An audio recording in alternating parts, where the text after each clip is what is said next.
नमस्कार, मैं विष्णु बुरे, प्रथम न्याय न्यूज़ चैनल में आपका स्वागत है। इस वक्त हमें भाईंदर वेस्ट में, जहाँ पे टेम्बा हॉस्पिटल का जो मुद्दा अभी तक चल रहा है, जहाँ पे कुछ कामगारों को निकाला गया था, तो ये मैडम ने आवाज़ उठाया था। अपने साथ है गर्जना प्रतिष्ठान की अध्यक्षा। मेरा नाम अनीता दीक्षित है। मैं गर्जना प्रतिष्ठान एनजीओ की संस्थापिका अध्यक्ष हूँ। और ये जो इनके साथ श्रमजीवी के नाम से जो ये लोग श्रमजीवी के मेंबर थे और इनके साथ जो उन लोगों ने धोखाधड़ी की है, उसके खिलाफ मैंने आवाज़ उठाई हुई है। मैंने ये लेटर जो पत्र व्यवहार है ये मैंने मंत्रालय तक किए हैं।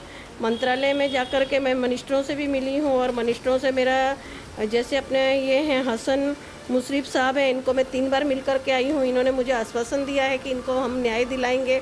और जो इनकी रक्षा सुरक्षा की जो सानपाड़ा में ऑफिस है, वहाँ से भी हवाल मांगा गया है कि इनका हवाल दिया जाए। जो उनके कागज़ पत्र हैं, उनका फिटनेस है, उसकी जो भी इन लोगों ने ये किया है तो उसका पूरी जांच दी जाए। और जो 2 महीने में उनकी जो नियुक्ति हुई है, एक्चुअली देखा जाए तो रक्षा सुरक्षा में जो 5-5 साल से वेटिंग में है, उनकी अभी तक नियुक्ति नहीं हुई। और इनकी 2 महीने में नियुक्ति हो गई, तो इनकी 2 महीने में किस बेस पे नियुक्ति हुई है?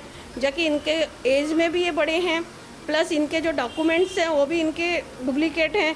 किसी के आधार कार्ड गलत हैं, किसी के स्कूल लिविंग गलत हैं। तो इन सब का मेरा एक ही कहना है और मेरी एक ही लड़ाई है कि उन सब की जांच की जाए। और यही मैंने मुजफ्फर हसन जी साहब सर से भी बात की हुई है कि सर ऐसे ऐसे, उद्धव ठाकरे साहब को भी मैंने मेल किया हुआ है कि सर ऐसी यहाँ पे चल रहा है। और उन्होंने जो आश्वासन दिए हैं तो उसको ऐसे लग रहा है कि 85-90% उनका आश्वासन है कि हमारे फेवर में ही ये होगा और मैं इनको न्याय दिला करके ही रहूँगी। आपने मीरा भाईंदर के उपायुक्त तो भी लेटर दिया था, तो उनका रिप्लाई क्या आया था? मैं विजय मसाल सर से मिली थी जाकर के। उन्होंने मुझे आश्वासन दिया कि इनको काम पे रखा जाएगा। और मैं जो सैनिक के ये हैं उनसे भी मैं बात करूँगा और इनको काम पे रख करके उन्होंने मुझे आश्वासन दिया हुआ है।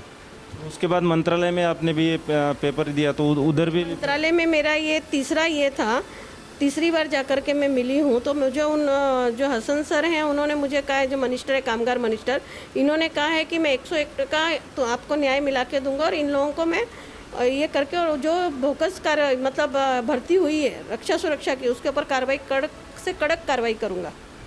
उन लोगों ने ऐसा टाइम नहीं दिया कि इतना दिन में आपको न्याय मिले? नहीं, उन्होंने अहवाल मंगवाया है वहाँ से, सानपाड़ा से अहवाल मंगाया हुआ है। तो उनको कुछ 10 दिन का टाइम दिया था अहवाल के लिए।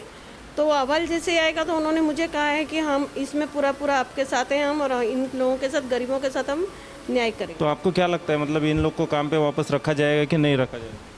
मुझे सैनिक से नाना के यहाँ से मुझे बोला गया है कि 1 तारीख से इन लोगों को काम पे रखा जाएगा, क्योंकि कमिश्नर के यहाँ से कुछ ऑर्डर निकले हुए हैं। तो 1 तारीख से जितने भी बोले हैं आपके, जो भी हैं 25-26 लोग हैं, उनको हम काम पे, पहले फर्स्ट प्रायोरिटी आपके इनको ही दी जाएगी और इनको काम पे रखा जाएगा। और वैसे ही मेरे को मिनिस्टर के यहाँ से भी आश्वासन है कि हम इनके लिए पूरा आपको सहयोग कर करके इनको वापस हम काम पे लाएंगे। नहीं, ये लोग जो भी जहाँ पे काम करते थे वहीं पे लगेगा कि दूसरे इधर ट्रांसफ़र करेंगे? नहीं, जो मेरे ये जो जितने भी मेरे पास आए हुए हैं, जो इन्होंने मेरे को ये लेटर दिया हुआ है, तो इन लोगों का ऐसा है जो लेटर है, तो इन लोगों ने जो मुझे ये किया, तो ये लोग 6 साल से पंडित भीमसेन जोशी हॉस्पिटल में काम कर रहे हैं। और ये कोविड में इन्होंने रात दिन एक किया है। इन्होंने अपने जान की परवाह नहीं करके इन लोगों ने काम किया हुआ है। तो इन लोगों को उसी पे मेरा एक ही डिमांड है कि मेरे को ये लोग पंडित भीमसेन जोशी में ही चाहिए। मेरे 26 के 26 लोग मेरे को पंडित भीमसेन जोशी में ही चाहिए।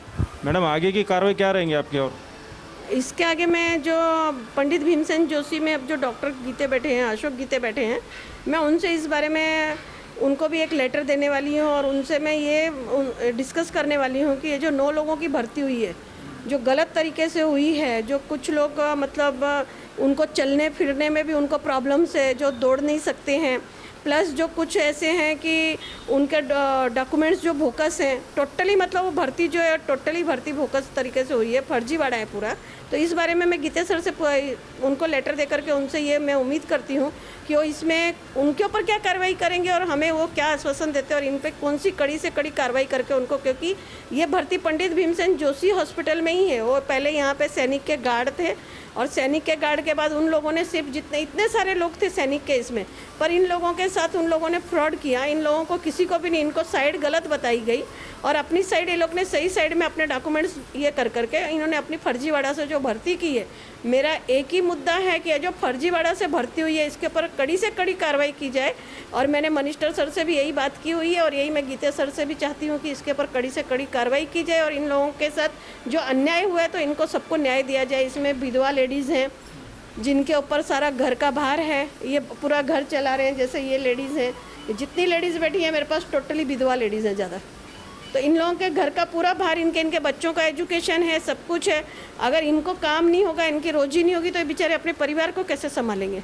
और दूसरी बात फर्स्ट ये है कि ये सब महिलाएं हैं और बोला जाता है कि महिलाओं के लिए आरक्षण है तो महिलाओं को नौकरी से निकाला जा रहा है, तो इनका आरक्षण कहाँ है?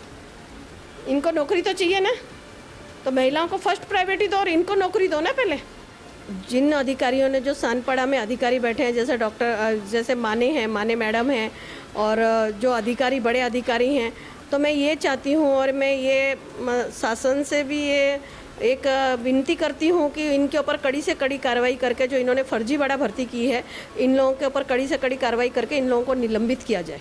तो आप देख सकते हैं कि अनीता दीक्षित ने जहाँ पे भी लेटर दिया था तो वहाँ से सब मतलब समाधानकारक उत्तर आया कि उन लोग को जो भी अन्याय हो रहा है उनके ऊपर जल्दी जल्दी न्याय मिलेगा और जिस सेक्टर में काम करते थे वही सेक्टर में काम मिलेगा, वही लोकेशन में काम मिलेगा और जल्दी से इन लोग को न्याय दिलाएंगे रहेगी। इन्होंने वादा किया है और मुख्यमंत्री साहब ने भी बोला है कि जल्द से जल्द कार्रवाई होगी और जिसने भी ये फ्रॉड किया पेपर में उसके ऊपर भी जल्दी जल्द कार्रवाई होगी और होनी चाहिए। मैं विष्णुपुरी प्रथम news channel cameraman Rafiq Khan के साथ भाईंदर वेस्ट।